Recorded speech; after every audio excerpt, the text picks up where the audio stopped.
Assalamualaikum warahmatullahi wabarakatuh. Selamat pagi, salam sejahtera untuk kita semua. Sebelumnya saya mengucapkan sangat oke untuk panitia yang sudah melaksanakan ini.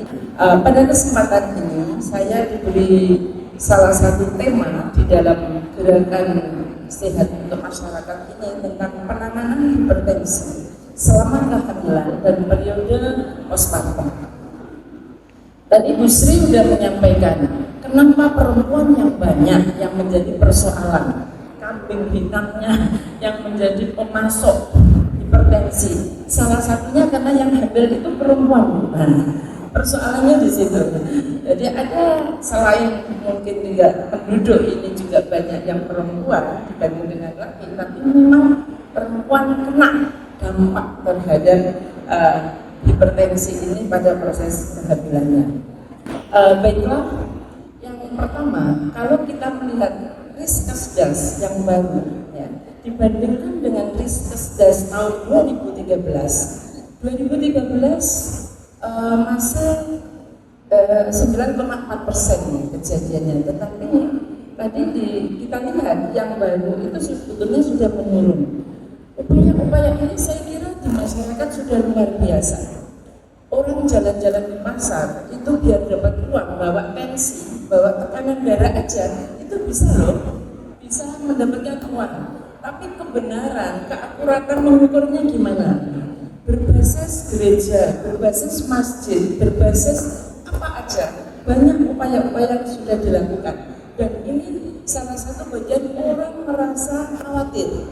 Orang merasa cemas dengan kondisi yang diceritakan Bu Sri tadi, sehingga hal ini menjadi bagian upaya yang dilakukan oleh masyarakat untuk menurunkan bagaimana saya bisa tidak terjadi. Atau sebaliknya Bu Sri, orang malah takut kalau seperti saya ini termasuk penakut tensi tekanan darah. Ya wes, Anda aja yang tak ukur, saya nggak bisa berbalik dengan Bu Sri gitu ya. Oke, sorry. Nah, kemudian kalau kita melihat prevalensi hipertensi juga, ya ini tadi yang dikatakan oleh dokter, diagnosis, ada kemudian cakupan-cakupan di masyarakat itu memang dikumpulkan. Ternyata memang ada peningkatan seperti yang disampaikan dari Bapak Ketua tadi. Kemudian pada proporsi riwayat minum obat dan alasan tidak minum obat pada penduduk, ternyata kalau kita mencermati hasil Riskesdas ini, hipertensinya ya, kejadiannya dengan yang ini ya, ada 8,8. Kemudian di antaranya ini ya, ada yang memang melaksanakan secara rutin, tidak rutin, dan tidak minum obat. Yang tidak minum obat memang masih ada karena dia nggak punya uang, atau dia karena kehabisan obat, atau karena dia tidak mau lagi minum obat bosan. Nah, bisa juga. Inilah persoalan-persoalan bagi kita tenaga kesehatan nanti mengantisipasi kegiatan-kegiatan ini apa yang harus dilakukan. Ternyata masih ada yang tidak minum obat, nah, tetapi juga ada yang sudah lebih bagus ya, yang tidak rutin ini ada tapi tidak rutin, tetapi yang rutin masih menyenangkan ini hasilnya masih lebih tinggi. Nah, sekarang persoalannya pada tema perempuan ini, kebetulan saya sudah nggak mungkin hamil lagi, jadi saya bicaranya berani. Hipertensi dalam kehamilan itu sebenarnya penyakit hipertensi ini memang menjadi hal yang mempersulit di dalam kehamilan. Kejadiannya apa? Dari 5-10% kejadian ini ada pada posisi orang yang hipertensi di dalam kehamilan. Kemudian hipertensi di dalam kehamilan dapat terjadi pada semua ibu hamil, tidak kecuali dulu ada pendekatan resiko, sekarang semua orang berisiko. Apalagi dengan kondisi lingkungan yang disampaikan Bu Sri tadi. Kemudian juga kita lihat 5-10% komplikasi dalam kehamilan menjadi penyebab dari kematian. Tadi diam-diam memang ini menjadi ya, dari jurnal yang ada selain perdarahan dan infeksi.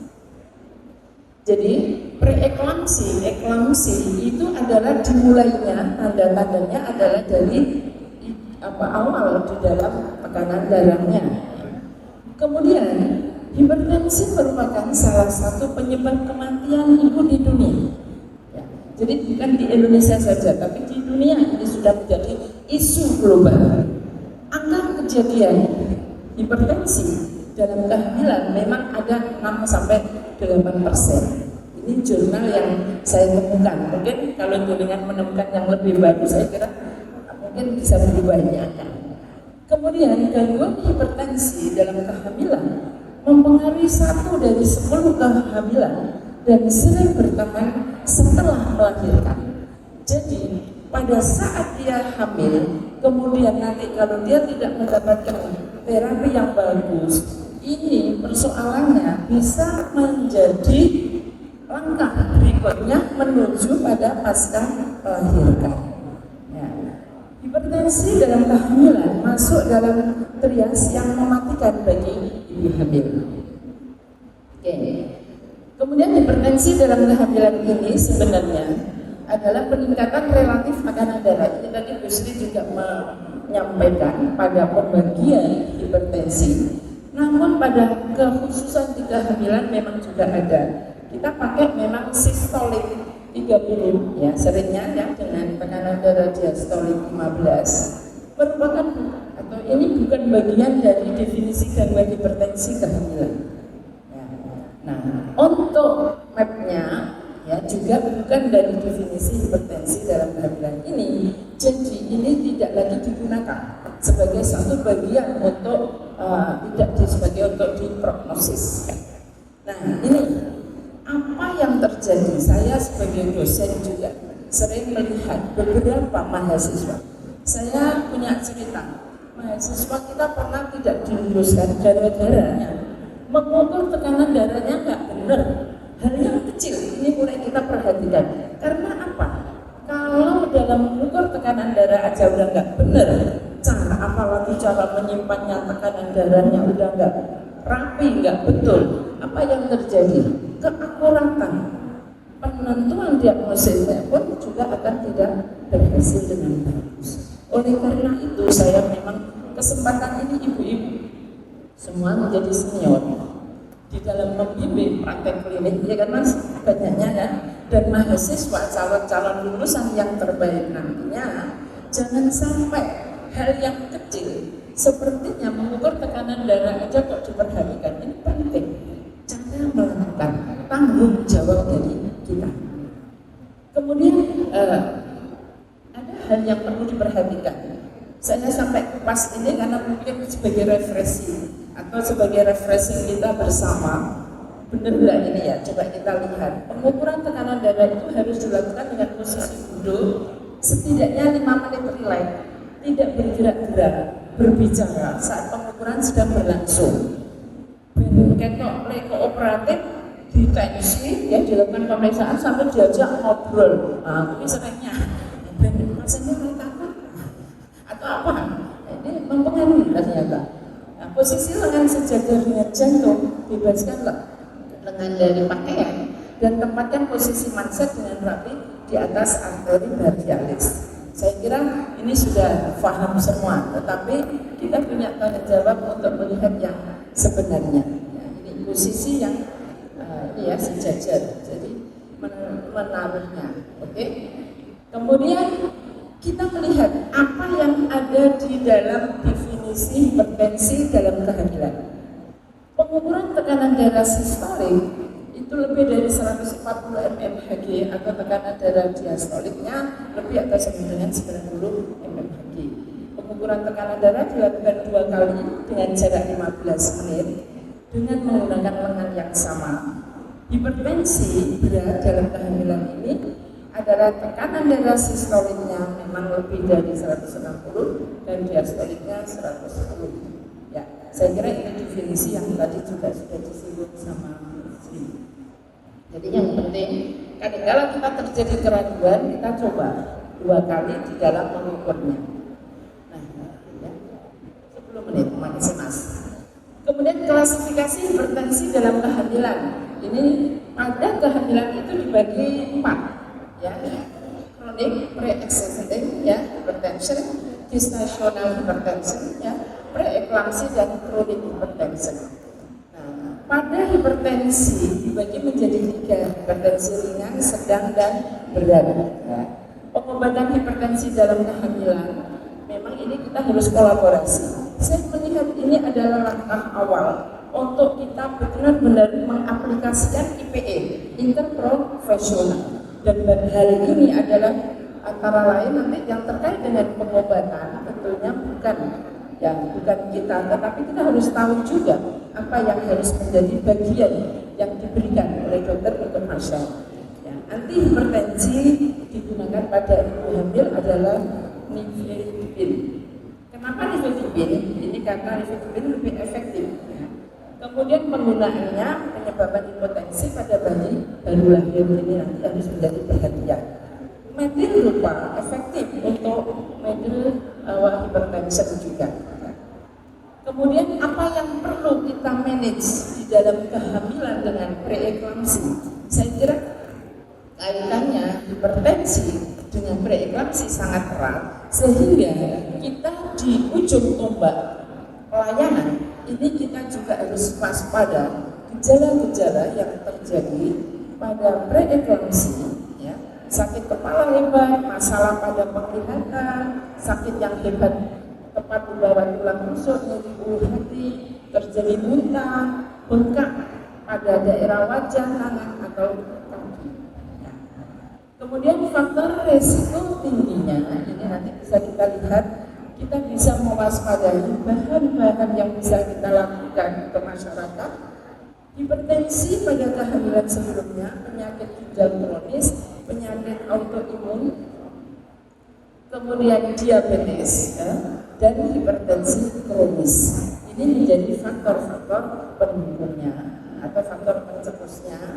Nah, faktor risiko sedang ini bisa dilihat pada kehamilan pertama, usia lebih 40 tahun, jarak kehamilan lebih dari 10 tahun, indeks massa tubuh lebih 35 kg per mg, riwayat keluarga dengan preeklamsi. Tadi Bu Sri juga menyinggung, selain pada kondisi tidak hamil pun juga di hamil ada kehamilan ganda atau kehamilan kembar. Nah, kemudian faktor risiko ini mengkonsumsinya apa? Kita melihat ya setiap hari mulai usia hamil 12 minggu hingga kelahiran bayi. Ya, jangan gunakan nitrit oksid donor. Saya hanya mengambil ada beberapa kajian di dalam buku ya terkait dengan ini ya, kolesterol, diuretik, gandum molekuler, weight heparin itu katanya bisa sebagai pencegahan gangguan hipertensi selama kehamilan. Jangan merekomendasikan suplemen ya, asam folat, antioksidan seperti ini ya, minyak ikan, bawang putih dengan tujuan untuk mencegah gangguan hipertensi selama kehamilan. Jangan rekomendasikan pembatasan garam karena akan mencegah hipertensi gestasional atau preeklamsi. Saya kira terkait dengan menu diet ada yang membahas khusus. Kemudian tujuan dasar tata laksana preeklamsi nanti saya kira ini bisa dilihat secara terminasi kehamilan, kelahiran, dan pulihnya kesehatan. Treatmentnya nanti bisa dilihat. Yang penting adalah assessment, menawarkan perempuan anti hipertensi, preeklamsi, ya. Kemudian ini langkah-langkah yang menjadi bagian yang perlu diperhatikan. Dan waktu kelahiran itu dalam mengelola kehamilan, membuat rencana menawarkan kelahiran pada perempuan dengan preeklamsi sebelum 34 minggu. Tentunya ini ada hal yang perlu diperhatikan di dalam manajemen berikutnya. Kemudian kita juga merekomendasikan kelahiran untuk ibu hamil dengan preeklamsi, hipertensi berat setelah 34 minggu ketika tekanan darah telah dikontrol dan pemberian kortikosteroid telah selesai. Menawarkan kelahiran, merekomendasikan kelahiran dalam 20 4-48 jam pada perempuan hamil yang mengalami preeklamsi dengan hipertensi ringan atau sedang setelah 37 minggu. Pemantauan dan perawatan postpartum atau postnatal ini sangat penting, bahwa preeklamsi tidak menjalani pengobatan antihipertensi ya teman-teman ini ya, melainkan maka ukur tekanan darah setidaknya 4 kali sehari dalam saat dirawat inap, atau setidaknya sekali antara sehari dalam sehari hari ketiga dan hari kelima setelah melahirkan. Perempuan dengan preeklamsi selama hamil tidak menggunakan pengobatan antihipertensi, maka mulai pengobatan antihipertensinya apabila tekanan darahnya lebih dari 150 sampai 100 sistoliknya ya, diastoliknya. Tanyakan tentang kondisi seperti mengalami sakit kepala, hipah dan seterusnya seperti gejala yang kita sampaikan tadi. Nah, kemudian kita juga harus mengukur tekanan darah setiap 1 sampai 2 hari hingga 2 minggu setelah pulang sampai berhenti pengobatan. Kemudian kita bisa perempuan dengan preeklamsi yang telah menjalani pengobatan antihipertensi maka melanjutkan perawatan antihipertensi antenatal dan mempertimbangkan untuk mengurangi pengobatan antihipertensi apabila tekanan darahnya kurang dari 140 sampai 90. Dan bisa dilihat di makalah secara rinci apa yang harus dilakukan di klinis ya. Kemudian ini penting tentunya pada saat perempuan preeklamsi pulang ke rumah apabila memenuhi kriteria ini yang tidak ada gejala preeklamsi, tekanan darah dengan atau tanpa pengobatan, ini juga hasil tes darahnya bagus. Kemudian rencana perawatannya nanti bisa dilihat. Kemudian apa yang harus ditawarkan perempuan dengan preeklamsi melahirkan dan masih menjalani pengobatan antihipertensi selama 2 minggu selama pulang ke rumah, menawarkan semua perempuan dan atau pernah mengalami preeklamsi untuk menjalani perawatan antihipertensi 6-8 minggu setelah melahirkan.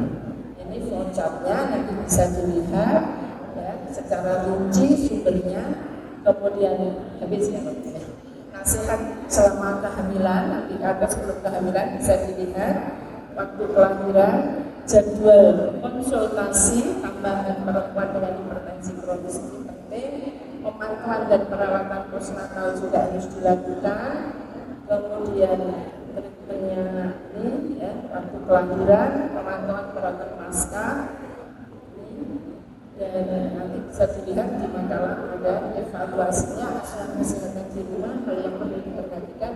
Nah ini yang menjadi hal penting, identifikasi faktor risiko untuk memprediksi peran bidan dalam penilaian dan mendiagnosa untuk deteksi dini rujukannya, ya, meminimalkan komplikasi kondisi buruk. Ya, kemudian harus diingat tekanan darah tinggi yang bertahan setelah melahirkan jangan dianggap sepele. Hipertensi persisten, obat hipertensi yang aman bagi ibu menyusui, nah, ini harus diperhatikan. Dan hindari ini yang pada kondisi ibu menyusui, hindari pemberian diuretik, obat yang cocok harus yang dipilih ya. Belum ada cukup bukti memang ya, kemudian mengkaji kesejahteraan klinis. Saya kira demikian yang bisa saya sampaikan. Terima kasih.